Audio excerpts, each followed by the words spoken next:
Hey folks, what's going on? Coach Gav here, training for Warriors Kildare. So, you've noticed a lot of our videos the last while. We've kind of been splitting them up. We've had some nutritional stuff, some training stuff, some lifestyle things in terms of how to break down your day and to rebuild it to get better results from your training, your nutrition, and your time management. And then we've had some of the more kind of personal things, which is fine.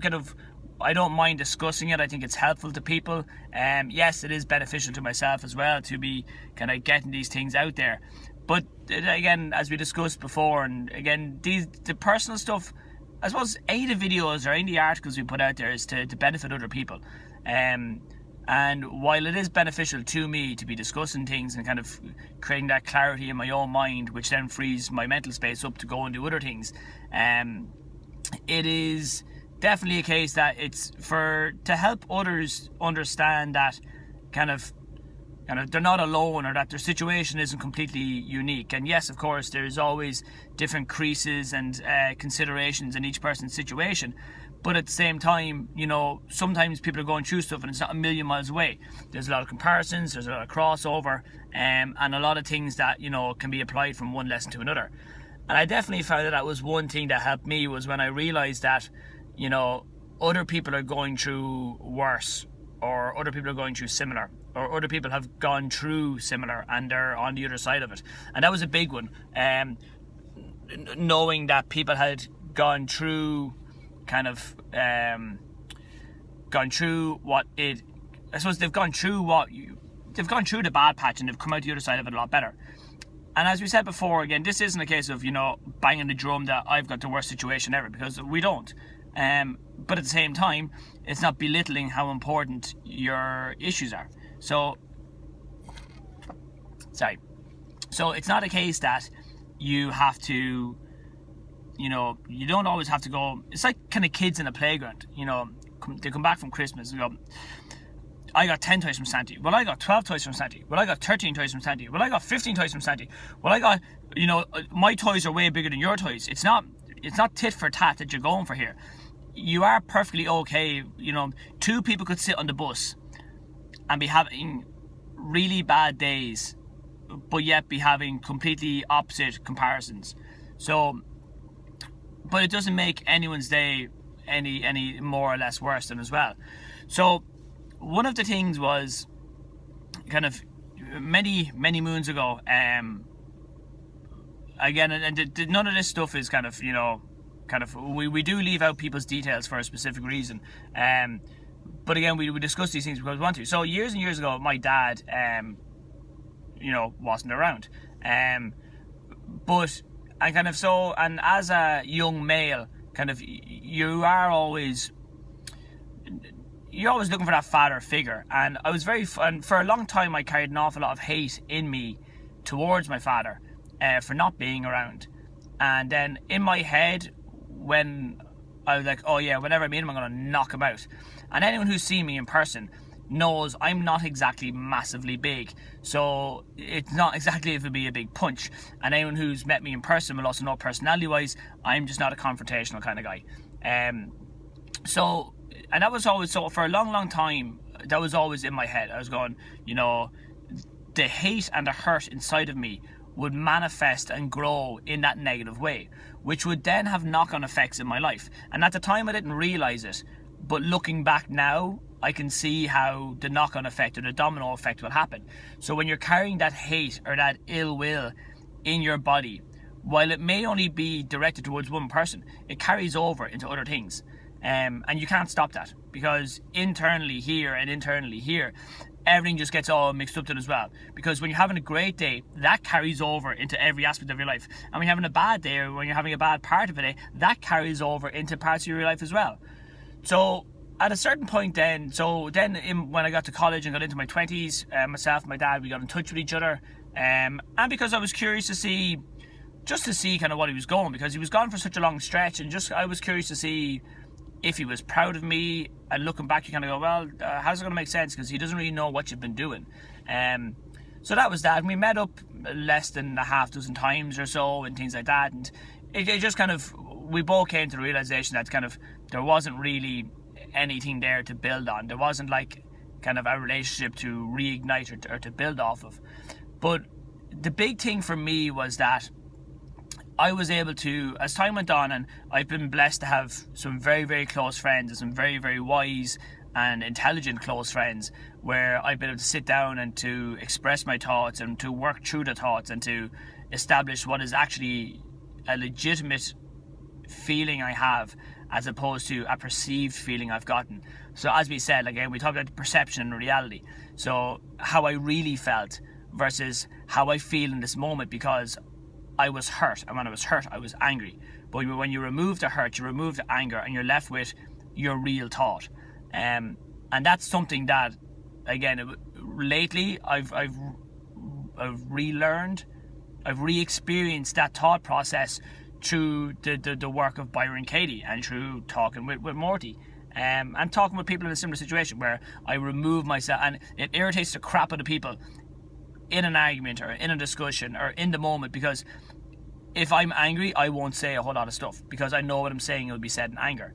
So I kind of hold back, wait till the anger dies down, and then express my thoughts. Or I will think about something, I will have a thought, I will break that thought down, and then I'll discuss what I'm feeling. And it irritates the crap out of people. And that's fine, because that's how I deal with situations. You don't like it, well then move on.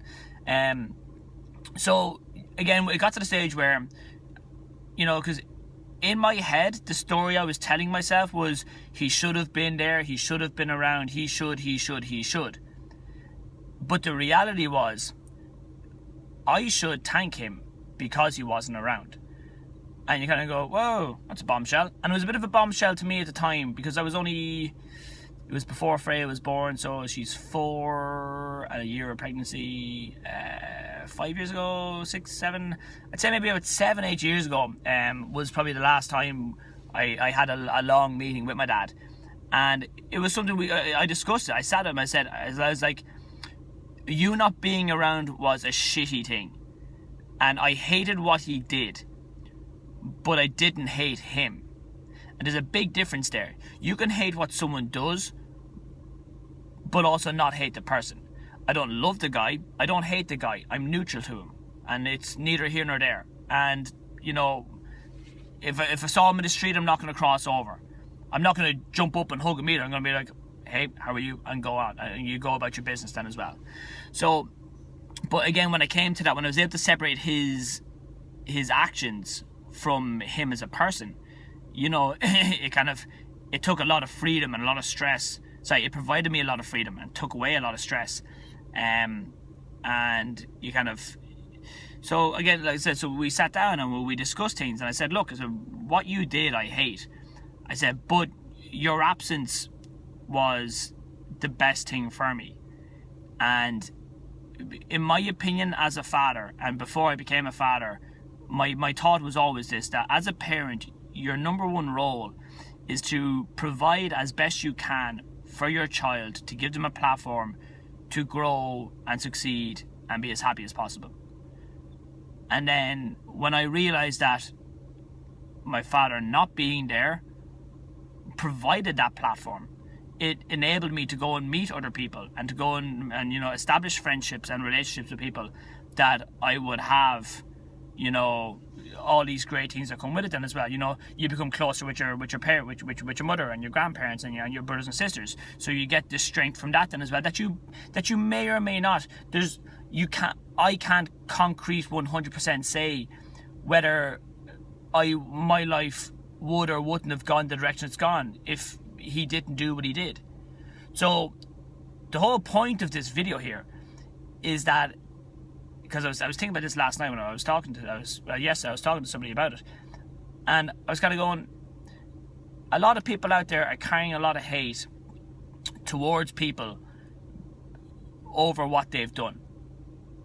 And the whole reason for this video, from my end of things, is that I want you to consider that thought we just discussed, where try and separate the actions from the person. And again, most recently, like with myself and Vanessa, I can hold my hand. Anyone who knows the situation between myself and Vanessa and what went on the past years, I've always held my hands up and said I was primarily at fault. Because I was, and look, it takes two to tango and all that kind of carry on then as well. But, I've always had my hands up saying, yep, okay, that was me. And it wasn't anything bad. Like, it was bad in context, but it wasn't anything like, whoa, Jesus. But now we're at the stage where we're able to discuss things, and because, like, we've called each other every name under the sun, but now thankfully we got on, swimmingly well, and that's because we've been able to act as adults and to grow, and we've, at a certain point like that, I separated the actions from the person, because again, I see Vanessa in two ways: one as Freya's mother, and two as a normal person. So again, it's always kind of, Vanessa the mother and Vanessa the person. But now again, it kind of, and you can't look at everyone like that. I know, I understand that, but it's even like when you work with family members.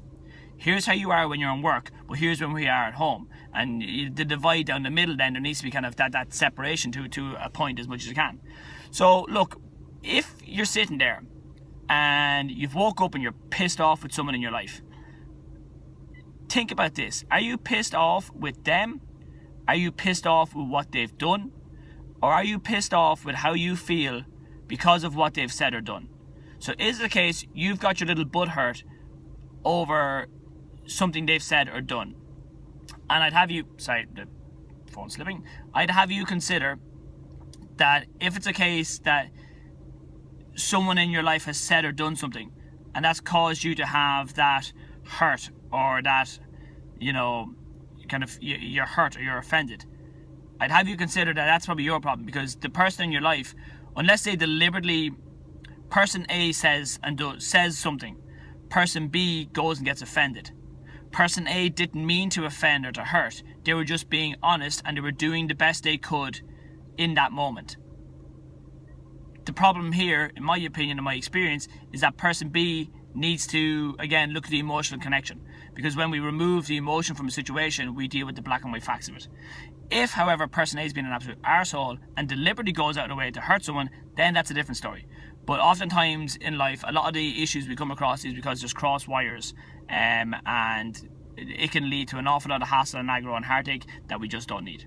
Alright guys, thank you for your time. I know the personal ones run on a little bit, but that's because, again, like the Lord of the Rings analogy, there's so many layers to this, to give you guys some decent, usable information and some actual traction that you can, that you can use and that you can put to use. We need to kind of discuss it kind of decently as well. So our training and nutrition ones, they'll be reasonably short, reasonably sharp, reasonably to the point. And the personal ones will run on a little bit, because again, if we went for a coffee, this is how a conversation would flow. And you're not going to have a real quick coffee unless you're not paid your parking meter, and then you're going to run for it.